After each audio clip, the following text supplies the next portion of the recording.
Yes. Hello, folks out there in this room and hopefully online. I am Petuuche Gilbert. I am from New Mexico. I am from an indigenous community called Acoma. And Petuuche is my birth name in Acoma. And I'm with several organizations, and for one is Indigenous World Association, that's a United Nations NGO. Then the community where I live, we have a group called the Laguna Acoma Coalition for a Safe Environment. And then there's a core group of the Multicultural Alliance for a Safe Environment. And the group that I'm really going to talk about today is called Affected Communities and Allies Working Group, which really focuses on nuclear colonialism. And that's what I'll be paying my attention to as we go through our conversation here together. Thank you. Good day, y'all. Sio Tohiju, Jesse Amon Duhan Hui. My name is Jesse Deerenwater. I'm from Oklahoma. I come from a community that's impacted by a uranium processing plant, the Kerr-McGee facility, where they mined uranium in the Southwest and brought it to there. I now live in Michigan in a reactor community and do work around nuclear power issues, and I'm with Cultural Survival and Crushing Colonialism on behalf of Craft Times, which is the media wing for my organization in Michigan, which is Citizens Resistance at Fermi 2. Wado, thank you. I also realized that I neglected to say where I am from. So I was raised primarily in rural areas of Tulsa, Oklahoma, and a little bit in West Texas and Abilene, and I am an enrolled citizen of the Cherokee Nation of Oklahoma. And so is my cousin Jesse here. So Petuuche, would you begin for us with a briefing of the nuclear landscape, just to help ground and educate us all on the topic? Sure. You know, I worked on the United Nations Declaration on the Rights of Indigenous Peoples from beginning to end. And that was the early 1990s all the way till 2007. And, you know, the times that we were working there at the UN in Geneva, we never ever talked about the problem of uranium and nuclear affecting us. I and a person by the name of Charmaine Whiteface, who's from Lakota in South Dakota, we were both affected by uranium.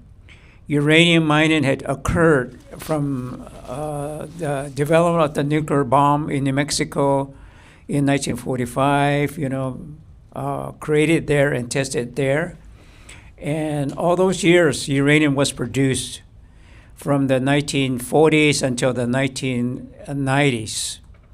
So, but yet we never talked about it. But after the declaration was adopted, then when we came back home, mining had affected the lives and land of our people, and it still does today. So that's why today, when we talk about the nuclear landscape, we talk about everything along the nuclear fuel chain.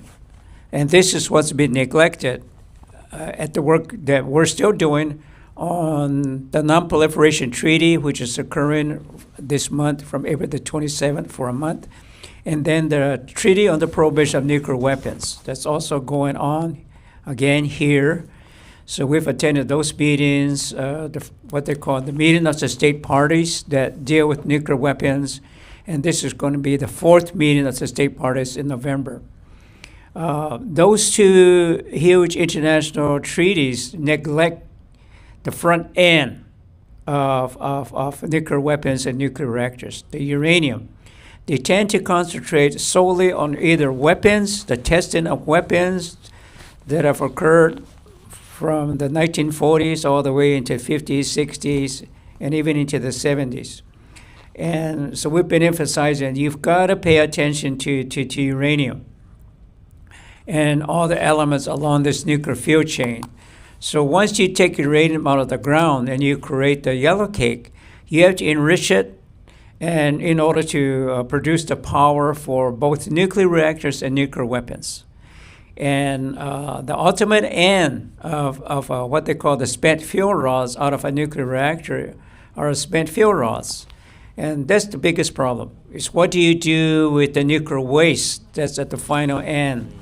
Both very highly dangerous that have to be dealt with for thousands of years, billions of years really.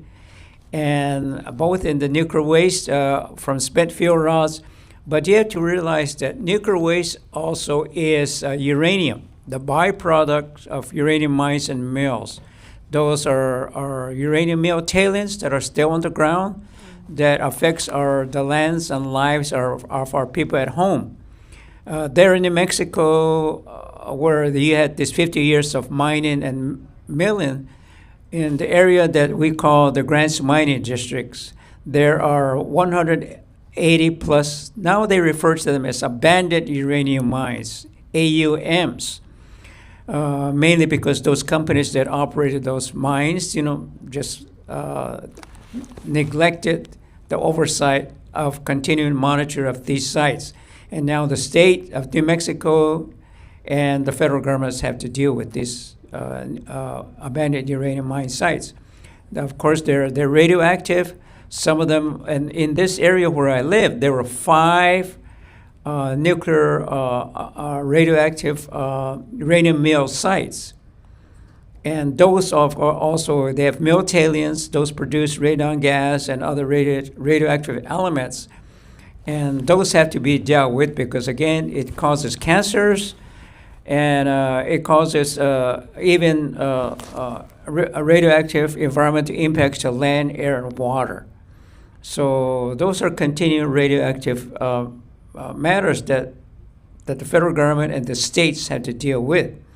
And the final end about nuclear waste, the United States has, at one time, it had 104 nuclear reactors, most of them back east. And the problem is, what do you do with these spent fuel rods? Well, nobody wants them in their backyards of these nuclear reactors that Jesse will talk about. So they want to send them out to New Mexico and Texas. At one time, the United States was trying to develop this nuclear repository in Nevada, the Yucca Mountain site. And the state of Nevada didn't want it. So they finally, President Obama finally stopped funding for it. The problem is still there. So now they're saying, well, let's put it in communities like where there's just maybe barren land, open landscape, and they chose New Mexico and Texas. Fortunately, both states, passed laws opposing to these radioactive waste sites. So that's where it now stands. Of course, there are lawsuits that are developing over it, and the United States still needs a permanent repository for this nuclear waste storage. And now the term or the language that they're using is to try and entice states to accept these is both money, but also the term that they're using is consent-based siting. So they have to agree, local communities, like the state of New Mexico, local communities have to agree that they'll agree to accept these kinds of long-term radioactive sites. There is one there in New Mexico called the Waste Isolation Pilot Plant, but that handles what they call low-level radioactive waste, termed transuranic. Those comes from, like, for example, plutonium pit productions that occur when you develop the nuclear triggers to set off a bomb, plutonium pits. And where they're being developed now is in Los Alamos National Laboratory and Savannah River Complex in Georgia, South Carolina. Okay. Thank you so much, Petuuche, for giving us all of that information. That was incredibly helpful. Jesse, would you like to talk a bit about the nuclear landscape and its impacts on Indigenous peoples and the lands. Yeah. So I come from a community in Oklahoma. In my intro, I share a little bit the Sequoia Fuels uranium processing plant. They made lots of different things there, like fertilizers, like hexafluoride. They also made depleted uranium, which was used in war, Iraq specifically, and they made some other things for processes, but the things I remember were the depleted uranium and the hexafluoride. And so the hexafluoride they sprayed on cow fields because it makes the grass grow faster, and so that they have to feed the cows less or spend less money on that. And so in the area where I was at, Brahms is a fast food chain, and they were using that hexafluoride on their cows. And so it polluted the land, caused deformations in the. Is this thing still on? Yeah. Oh, there we go. All right. Sorry, I just couldn't hear myself. But it caused deformations in the cows, and then the depleted uranium was used in war in Iraq, where it caused mass devastation. The tanks, first the people were impacted by the weapons through. Now you can look at it, and there's like all kinds of like pictures and evidence of the deformities and stuff that it caused, but also the tanks and the things that fired the weapons and fired the shells were so radioactive that the United States and the military left them over there in just like a fenced off field, similar to that field that you showed me whenever we were by the Jack Pile mine that had all the old radioactive equipment in it when I was down there. And a similar thing, except for this was tanks and stuff. And so like, long story short is the nuclear issues impact Indigenous people on Indigenous lands. Uranium mines, where it's mined, people are exposed. You lose access to the land. You lose access to culture. It's a Superfund site there at the place where I come from in my home, and you can't fish or forage there, and they can't really fully clean it up, because if they do, they take a chance on busting open the barrier in between the waste burial and the Arkansas River, and it could pour into the Arkansas River and completely destroy things. And what they could clean up, they sent off to the White Mesa Mill, which is another indigenous community. And so I don't want to go too long on it, but that's just a little like quick thing. It's mined in Indigenous lands. It's processed in Indigenous communities. And there's like a footprint all across the country and all across the globe too, when you think of the bigger nuclear industry and production on different continents too. And then you end up with the reactors, which are usually in poorer black and brown and white working class communities where people can't really fight back. Most reactors are there. And so you have that pattern of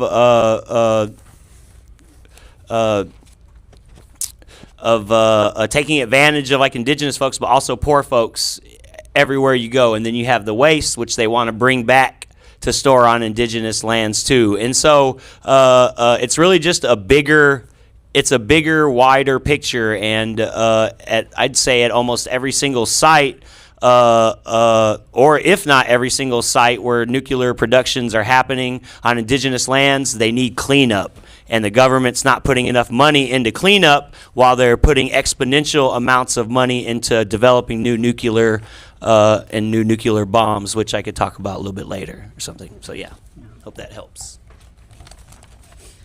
Yeah, thank you, Jesse. Listening to both of you speak, in particular Petuuche earlier, when you said that they were trying to put the nuclear waste on, quote, barren lands, it brought to mind for me how the European colonizers justified stealing our lands here in the so-called U.S., claiming that they were empty. So just lots of things going through my mind as I'm listening to you both. So let's talk a bit about the growth of nuclear energy, or at least what the industry is attempting to do. So there seems to be a resurgence of demand for nuclear energy, with mixed feelings being expressed by people across the so-called U.S. So, Jesse, where is this demand coming from? And is this a genuine need, or is this, a falsity created by the nuclear industry? All right. Yeah, I could definitely speak towards that, and depends on who you're talking to how it depends on the answer you're going to get. But I can share a little bit about my story and the work that I do with the group Citizens Resistance at Fermi too. So there in Michigan, probably around 2020 is when you really started hearing hardcore about needing nuclear to help fight climate change, to help reduce carbon, and then you begin to see climate and environmental groups begin to kind of split and part ways a little bit on if that's the answer or not. And so being in Michigan there and kind of being in the climate movement and the environmental justice movement, this wasn't really too much of a conversation at the moment, at that time. But knowing what I know from what I was, the impacts of of what I was raised with, this is intergenerational work for me. I'm like probably third generation second generation strong doing the nuclear, anti-nuclear stuff, and many generations in as indigenous resistance to colonialism. But So I knew instantly that nuclear could not be any kind of solution, because nuclear and humanity do not go hand in hand in my mind. And so that was where I first started hearing about the resurgence of nuclear and the ideas for it. And that was with the small modular nuclear reactors. And so we worked in our group to make sure that Michigan didn't start passing laws. We'll rewind a little bit. The state of Michigan wanted to use its manufacturing and shipping infrastructure in southeast Michigan, like Detroit area, to build small modular nuclear reactors and send them out into the world. And so we fought against that, and we're still trying to educate people on the dangers of historical nuclear before we go into new nuclear. And so fast forward a few years into about 2024. Then that's when the data center boom and the momentum around that started happening, and we started kind of doing the research into who owned the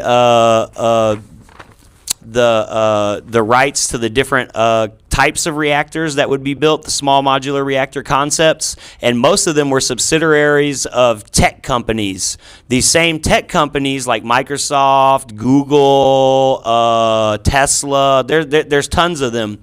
They also have concepts for data centers. And so we started making the connection along with other people between the need for nuclear to cover data centers and the power that they'll need. And within that, we found out that the tech companies are buying up land near old reactors to potentially restart them, like the Palisades reactor and 3 Mile Island. And if you all are knowing about the data centers and how there's this boom for it, it's almost like they're saying that they're going to need so much energy after so much time, to power so many data centers, and the only thing that can do that in the long term, in the long run, is going to be these small modular nuclear reactors. And so in the past couple years is where we've seen another, I would say another way or pathway for them to try to get these small modular nuclear reactors, because none of them are built yet, especially here in America or in the United States. There's like 2 that are online in China. But the way that you hear the industry talk about it is that these small modular nuclear reactors are already here. They're already helping us. They're already powering our grid. They're already helping fight climate change and things like that. And so it's mostly a false demand to get the reactors, because there's a lot of power and a lot of money that comes with it too. And so just to, I could talk about all this stuff like really in depth for a long time, and I'm trying to not do that. And so, yeah. Yeah, we could go on all day on this topic easily. So yeah, the AI data centers, Jesse and I actually co-wrote a piece together that's in the latest issue of Crushing Colonialism's publication, the magazine. And we talked about, or reported on in the magazine about, this supposed demand for nuclear energy to power AI data centers. And, I think I'll add to that, part of what we're seeing, like where I live, so I live on Piscataway land in so-called Washington, D.C., and in Northern Virginia, we have the largest concentration of data centers in the world. And this is all to power AI, the big power AI stuff. And one of the things we're seeing, like I want to talk about this, is that the rates of our electricity, the prices have significantly increased. And the industry is sort of using that, I think, as an excuse of, well, we can bring the cost down. But also our electricity rates have gone up in order for the electricity companies to build bigger grids for AI. So, this is one more example of how all of this, I think, ties together and impacts our communities, including our urban natives. Over 71% of us in the so-called U.S. live in urban and suburban areas. So while our relatives in the rural lands are clearly impacted very heavily, so are our people in the cities. Yeah. So the 25th Permanent Forum on Indigenous Issues is focused primarily on the topic of Indigenous health. And so we have some of the highest rates per capita of any ethnic or racial group in the so-called U.S., as well as Canada, Australia, New Zealand, and a host of other places I was able to find disability and indigeneity data from. So I want to hear from both of you about the health impacts of nuclear energy and related issues such as weapons testing and warfare, and the connections to colonization of indigenous peoples, our bodies, and our lands globally and locally. Mm-hmm. Petuuche, would you start off with that? Thank you. Yes. People were so ingrained in money. So we want employment for in order to feed our families. We need the money. So when uranium mines are available, many of our indigenous peoples worked in the mines and in the mills. And of course, then as they worked decades in those both underground mines and in surface mines, they breathe in the radioactive ionizer radiation, and that affected their health. But also many people didn't realize that when the men brought home their clothing, then the women who washed their clothes also then impacted by the ionizer radiation from the clothes that they washed, so they became affected. So those are the health conditions today that even though mining has ceased for decades, the women who are pregnant, they did what they call a birth cohort study that the University of New Mexico was doing in the Redwater Ropong community around Church Rock community in New Mexico. Found that the pregnant women had radioactivity in their bodies, and then their children, the babies, then contain these same radioactive elements. And a scientist, Dr. Ian Ferrari, who does these kinds of scientific studies on radiation impacts, said that when it's in the babies' bodies, 50% likelihood in their lifetime they will get cancer. So many of our people now have cancers, whether it be thyroid cancers or lung cancers, some kind of bone cancers, all kinds of cancers. And people, even though mining has ceased, or even though the first atomic bomb testing occurred, that those people that are still live near the bomb sites we call themselves downwinders. So downwinders from both the 900 plus atomic bombs that were tested in Nevada are those people that are now affected, and they're now claiming Radiation Exposure Compensation Act monies for their health impacts. Or the same way in New Mexico, where the first atomic bomb was tested in 1945. Those people are even today affected by cancers, and they're called the Tularosa downwinders. And all these people now are able to get some kind of compensation by the federal government, which is also term limited. If you apply for RICA compensation, you only have 2 years to apply for those funds. The federal government, didn't want to spend billions of dollars to compensate radioactive impacted victims. The same way with the people that live around national research laboratories. Like in New Mexico, you have 2 research laboratories that concentrate on weapons development: Los Alamos National Laboratory and Sandia National Research Laboratory. I've known some people that died because they were working in these places.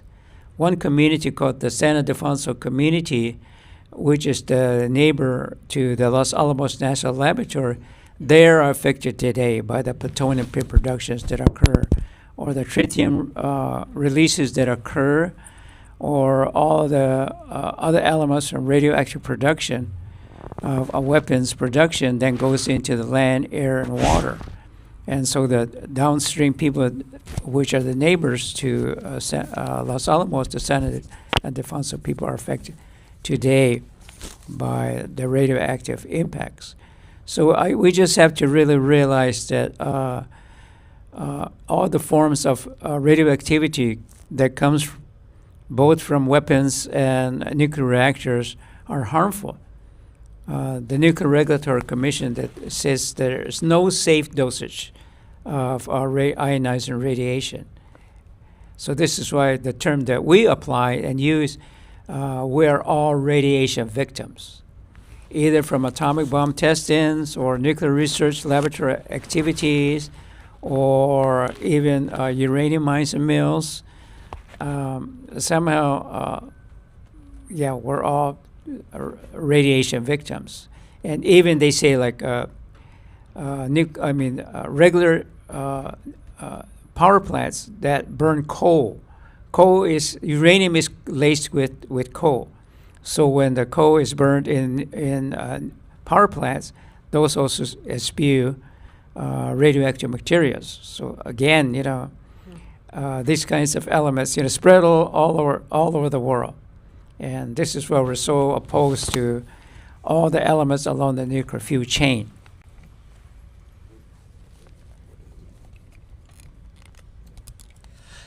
Thank you, Petuuche. That brought to mind, there's a piece in this issue of the magazine talking about France's history of testing nuclear bombs in Algeria in the Sahara Desert. The first bomb that they dropped was 70 kilogram tons of TNT and more powerful than the first one dropped in Hiroshima. And in the article, the person talked about, once again, France said, oh, the Sahara is empty, it's barren land. It's that continual, it's empty, we'll do what we want mindset.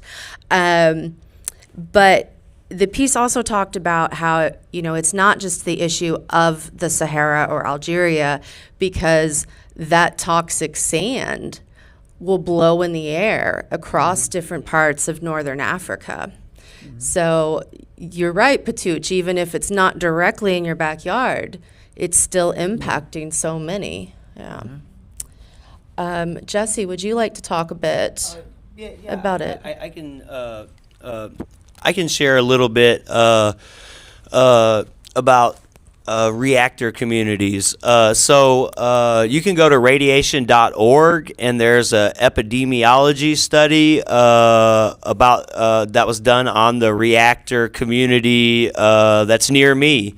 And it said that before the reactor went online in 1985, that the cancer rates in that area were way below the national average.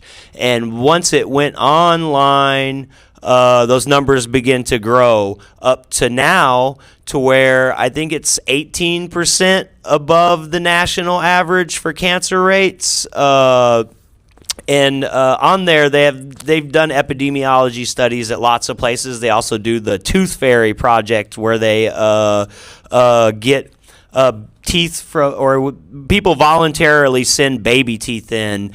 So bones are one of the places to where strontium and other things are stored. I think this was strontium 97, or I don't remember the exact one, but it's stored in your bones. And so children lose teeth, and so the Tooth Fairy project is where they, the original one was a long time ago, and they found in the teeth, that these kids were exposed to radioactivity and the amount and the elements that were in them. And this is a new study around the reactor in my community, where they're doing the same thing, and we're pretty sure that they're going to find the same outcomes. Is that the people are impacted directly by the radiation from the reactor. And just one quick note on what I was talking about earlier with the weapons, the depleted uranium. Over in Iraq, there's lots of studies about it, about the deformities, the cancers, and everything everyone has who are in those communities in those areas that were bombed by the depleted uranium shells. And so the health impacts from the weapons, whether it be the bombs, the nuclear bombs, or it be the depleted uranium shells, or any of the new technologies that they have, that like the thermobaric bombs, potentially are used with depleted uranium. A lot of that new weapons are proprietary information, so we don't know much about those. But we do know that they're just as dangerous as the old ones, and if not more. So that's what I can speak towards, pretty comfortably. Are those health impacts around reactors and from the weapons? Let me just add about nuclear reactors that have been affected humans all over the world, being like in Fukushima and Chernobyl, those kinds of accidents, or even 3 Mile Islands, that the radiation, spreads all over. And like the Fukushima people, I was there in Hiroshima, I think it was 2015, and those communities had to be moved out. And the government now has to deal with the radioactive water that have been stored in tanks, and because it takes up so much space, that they're having to then release all of this radioactive water into the ocean. And of course then that also spreads all over the world. But the same way with the radiation that went into the air, there was tests done in California that they were immediately soon after the damage at Fukushima that began to spread. So, or the Chernobyl is the same way. is dealt with on site, but the radioactive elements that sprayed up into the air then just really appear globally. And of course, we've said that about atomic bomb testing. And so that's why we're just have to be concerned about the radioactive impacts that occur from all everything along what we're saying along the nuclear fuel chain. This brought to mind some research I did a while back, looking at connections of climate crisis, environmental destruction, disability, health, and indigeneity. And I found a study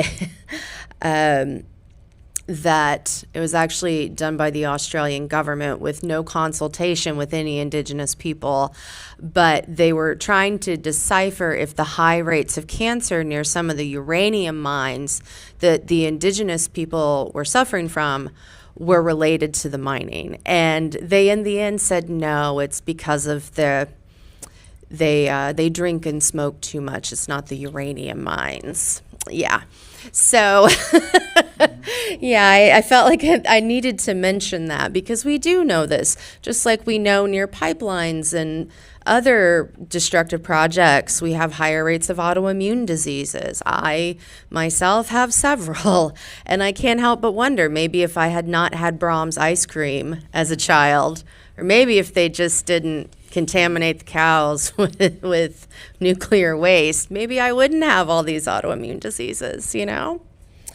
Brahms is big, people in Oklahoma love Brahms. Yeah, we do love us some Brahms.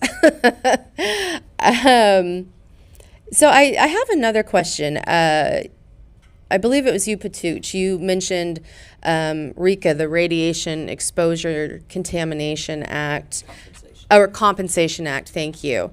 In listening to you both, it was kind of bringing to mind what I've heard from coal miners and their family members when they talk about black lung benefits, and that, these benefits exist to help offset the cost of living with, different lung issues because of coal mining. But what I heard from many people across West Virginia and Southwest Virginia was that the mining companies would go get the local doctors, kind of buy them out, get them in their pocket, and then the doctors would not diagnose people with black lung, so they could not get the black lung benefits. What has it looked like? If you could speak a little bit more about getting the RECA benefits, what is that like for communities? And how does that impact their health and well-being? Yes, the federal government really hates to compensate the victims, any victims that they've caused. So in this case of uranium or nuclear damage done to the people, the United States, did pass the first Radiation Exposure Compensation Act for miners, uranium miners, and so recently this last one is called Post 71, the new bill that was enacted just a year ago, so the miners and millers, there's two sets of under this new radiation exposure compensation. One is for miners and millers, and the other one is for like what has been termed downwinders. Downwinders would be people that were affected by United States bomb tested in Nevada.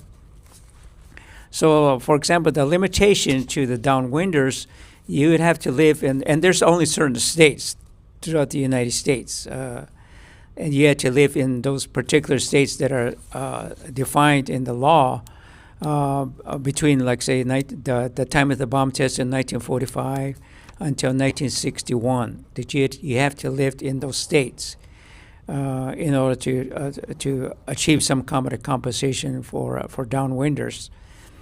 And so it becomes very bureaucratic. So today, there are groups that are radiation exposure compensation groups that are helping local people through filling out these applications.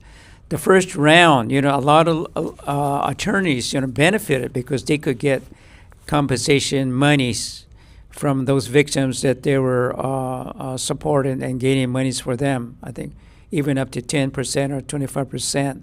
And they were as low as $50,000 annually. Now today you can get up to $100,000. And so these local groups are saying, you don't have to go to the lawyers to get some of these monies. We'll help you through this filing of the claims. But of course, you have to prove medically that you were affected by some kind of radioactivity. And so a doctor has to fill out forms that says, okay, we think that this person got radiation exposure by working in the mines and the mills. So you have to produce that kind of, well, where did you work, and when did you work at like uranium mining companies, and then apply for these compensations. And unfortunately, many of our people, men, and did get compensated, but ultimately they died. So you can get monetary benefits, and your families could use it, but ultimately, you paid a high price of dying for receiving this Radiation Exposure Compensation Act. So, and the other thing, again, I had said earlier, the government doesn't like to spend billions of dollars to compensate victims. So this current radiation exposure RECA bill and law now only applies, it was only for 2 years. So at the end of, 2026, it ends. So there's been some move to try and get that extended, and that the Congress didn't want to pass the first one or the second one, especially the second one. So now people are applying to try and get more extensions to compensate the victims, because this radiation is going to really last, in my mind, forever in the lifetime of people living there, because the radioactivity stays there for thousands of years. And even they say for uranium, it's into the billions of years for the radioactive half-life of this kind of radioactive elements. So as when the government is pushing for small modular nuclear reactors or more nuclear power plants, you're still going to then enhance and increase the amount of radioactive ionizing radiation that's going to affect all of us.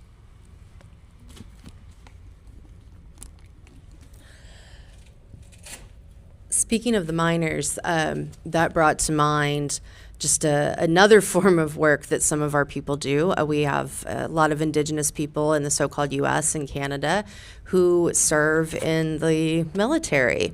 And Audrey Huntley, who is a journalist up north in so-called Canada, her father served in the Canadian Army. And he, along with several other Indigenous men, were actually tested. They were basically lined up, told to turn their backs, and then bombs were exploded. And, years later, they all pay the price. They all died. And they weren't in war, but they were being tested on in that way.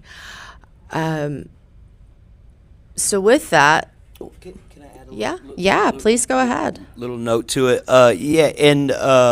So I go yearly with a group of people to go to Washington, D.C., the Alliance for Nuclear Accountability, and we do some lobbying around RECA and other issues. But some of the things I heard from some of the folks that show up there is that, like Petuuche said, you get $100,000, but you're sick and you lose your life potentially, because of that, because of the stuff that it took to get that. But anyway, that $100,000, that's like 1 year, 2 years to support a family, or a person. And if a person's not able to work, because of the impacts on them, that $100,000 is not going to last long at all. And so it should be more. And it should be more. And so going back to do some more lobbying to try to get that extended this year, next month in May. So But let me also add, the United States, and of course the other nuclear armed state, did a lot of bomb testing in the Pacific. But the one that's really just a terrible incident of the United States bomb testing is in the Marshall Islands.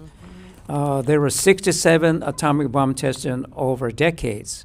And those people's lives and lands have been devastated and ruined. And these poor people there, of course, their fisheries or the produce of the land, is unable to be used. So many of these people have live in a diaspora type of situations. Many people left the communities and moved to places like Arkansas. And it's so very sad that the people cannot live on their homeland. And the people that are living there were actually tested by the government in secrecy. The women were producing, their babies. They were deformed, and all the people today still have all these radioactive health problems just by living today. And the government still, is still trying to deal with this problem, but yet there's still so much secrecy over the radioactive impacts upon the people there that need to continue to be studied. There's an excellent film that people should really see that Adam Horowitz shows. It's called Nuclear Savage, that talked about the 4.1 victims of the study that was done by the United States in secrecy over the damage done to the Republic of the Marshall Islands people there. Thank you for that. I actually thought about the Marshall Islands earlier when you were both speaking about reproductive health related issues, which all of this conversation just shows how nuclear energy, warfare, and so forth is related to a whole host of issues and organizations and movement work and such. So I think I want to, since we have been talking about nuclear weaponry and bombs and such, I think I want to bring it kind of back here to D.C., or sorry, New York City, and the Manhattan Project, and also the Shinkolobwe mine in the Democratic Republic of Congo. Jesse, would you like to speak a little bit about the mine or Petuuche? Yeah? Petuuche, okay. Is more versed on that. I work with a group called, we use the word CCSA, the Congolese Civil Society of South Africa. Our group has been working with people in India, Japan, and the diaspora people from the Congo. The first uranium that went into the making of the bomb, came from the Congo, and here it came to New York City at Staten Island. The Manhattan Project really began here, but ultimately then it was spread over different places like in Tennessee, Hanford, Washington, and then Los Alamos National Laboratory to create the bomb. So we've been having webinars, and actually we're having a meeting next in June the 10th there in Cape Town, again to explain that the uranium that came for the first bomb and came from the Congo. So the people there again are today still affected by the uranium mines. The government is much more secretive about trying to study that area of the impact upon the lives and miners of those indigenous peoples there in the Congo. So we've been having this, what I call the international discussions of people from Japan, where the bomb was used, to where uranium mine occurred in India, still occurs, and then the uranium mines that occurs throughout the countries in Africa, not only the Congo. in trying to again say that okay, when you take the uranium out of the ground, you're going to have to deal with the radioactive waste. But then also these same countries have nuclear reactors, so the Coburg nuclear reactor in Cape Town, is also part of the discussions we're having, because again, when you have these nuclear reactors, you have to dispose of the waste someplace. So those, I think, opposition to both the nuclear reactors, the relicense of nuclear reactors, because they're only maybe are licensed for 25 years, or maybe extended for another 25 years. The one in Coburg has been relicensed again for 25 more years. Still are going to be producing these kinds of nuclear spent fuel rods. Then they go up north to indigenous people's lands, so they have to deal not only with uranium process and waste, but now have to deal with the reactor spent fuel rods. So I think film makers do a lot to really show to the whole world about the dangers of the nuclear fuel chain. So the persons that we work, Sri Prakash from India, he has a film that shows the impact upon the people in India. That one is called Buddha Weeps. But and then he also came to New Mexico and did another film about impacts upon our people there in New Mexico. Sri Prakash, the English name is Footprints. That again, if you see the film, you'll see how the story of people's impacted by radioactivity. But let me also mention what we're doing here at the United Nations next week. We're showing 2 films about uranium impacts upon the Diné Navajo people there in New Mexico. It's called Demon Mineral. And I've put out some postcards there on the table. So if you want to see uranium impacts actually upon indigenous peoples, these aren't actors. These are the real people that have been affected by uranium. Come to see Demon Mineral. One is on April the 28th. That's across the street at the church center. And the other one's here inside the UN on April the 30th. Well, we are at the end of our time. So, Wado, thank you to both of you, Petuuche and Jesse, for being up here and sharing all of yourselves and your knowledge with us. And to everyone here in the room and watching us online, and to Cultural Survival, of course, for letting us be here with you all. And please go to crushingcolonialism.org, subscribe to our newsletter. You can follow us on all the socials, and check out the magazine, or La Revista, as we do run it in Spanish. So thank you, everyone.